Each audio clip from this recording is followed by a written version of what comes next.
Good morning! Today I'm reviewing Resident Evil 4, the first ever typing instructor game to land in VR. The player is dropped in a world where death is lurking around every corner and the only hope is to find typewriters scattered across the parasite-infested domain of a cult that kidnapped Resident Evil's daughter. There are definitely upsides and downsides to this game. Let's start with the upsides. Number 1, this is Resident Evil 4, which means it's got an engaging storyline that changes up the gameplay as you progress. Like Ashley. You start out like, really? I gotta lug her all around these places? But then you're going all over the place and she can help you open doors and stuff and you're like, hey, maybe she's not so bad. Number 2, bad guys. They're slow, dumb, and hard to kill, and pretty scary.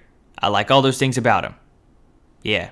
Especially when their head comes off and the pair starts swinging around all and it's just, it's nasty and you blast it with your shotgun and it's cool. Number 3, guns. While you can't hold your pistol with 2 hands, which I think is a huge downside to the immersiveness, you can hold all the other guns with 2 hands, and the reload system also feels pretty good. But you don't have to manually eject the mag once it's totally empty, which throws a little inconsistency in the reloads, and that it really just doesn't need to be there.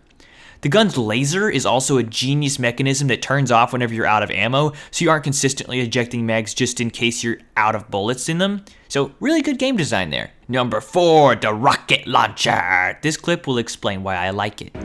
Oh yeah, this guy got some muscles on him. Oh, he's gonna, this guy's gonna be tough to beat right here. And he's throwing, man, he nailed, okay, yeah, this guy's gonna be real, man, I got some jumps on me.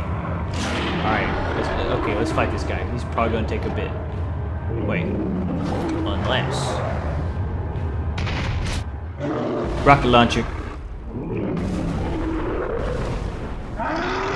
So yeah, if you hit any boss in the game and its weak point with a rocket launcher, it insta-kills it, so have fun speedrunning. Number 5, the Shady merchant. I like this guy. I like buying stuff, and I like selling stuff.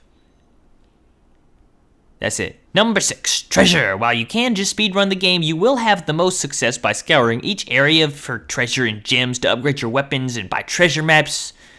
Or you can just use it to buy rocket launchers. Number 7, third-person actions. If you don't make VR games, I see how you would think that these are dumb, but they're actually really well done.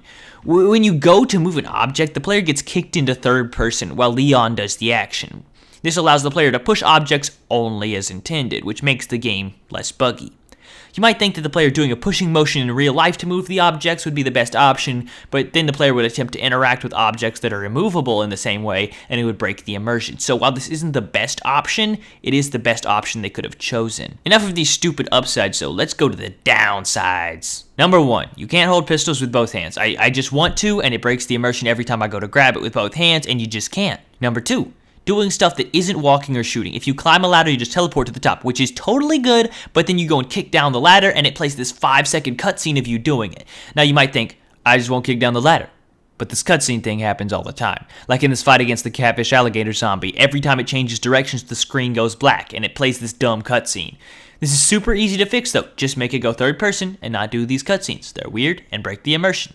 Number 3. Quick time events. What? I haven't seen these since the early days of Nintendo Wii. Why are they here? Not only am I watching a cutscene, but sometimes the game randomly decides that I should also be playing the cutscene. Like, nobody likes QTEs. Just remove them. They don't work for VR. So all in all, I'd say this game has enough playtime to justify the price of it, although there are a few things in this game that consistently break the immersion. They aren't a big enough deal to warrant not buying the game. 4 out of 5.